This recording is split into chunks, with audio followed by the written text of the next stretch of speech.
Bonjour, donc aujourd'hui on est devant l'église de Grand, village des Vosges, à côté de Neufchâteau. Une église qui a pas mal de désordre, il y a déjà des contreforts qui ont été montés pour retenir un peu les façades. Et là elle est en phase de un peu de restauration et en même temps nous on va poser tout un tas de sondes pour un peu voir si les désordres continuent à s'aggraver ou s'ils sont à peu près stabilisés. Maintenant on peut poser des fissuromètres connectés. Il se fixe de chaque côté de la fissure et lui par contre va transmettre les informations en continu.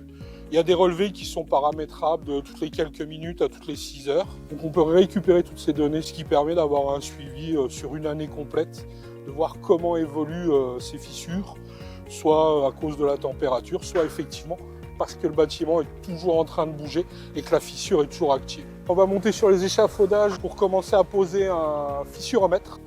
Donc il y a tout un tas de références sur l'application. Voilà les fissuromètres connectés avec la marge de mouvement, donc en contraction, en extension. On va travailler sur cette fissure-là. Elle est moins visible parce qu'ils ont commencé à réparer, à remettre des mortiers.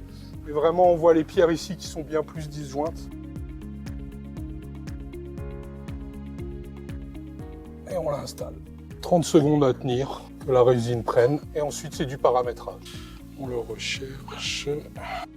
Sur toute l'église, on a 15 sondes à poser, 7 fissuromètres, 5 inclinomètres qui se posent en haut de mur, voir si les murs s'inclinent ou même penchent dans l'autre sens.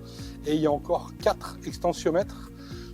À la base, c'est un fissuromètre, mais avec lequel on travaille avec un câble et on se place entre deux éléments de structure qu'on veut surveiller. Travailler sur une église, je trouve ça vraiment très sympa, patrimoine historique, c'est joli. J'avais pu avoir la chance de travailler dans la cathédrale de Toul, ça change de l'ordinaire.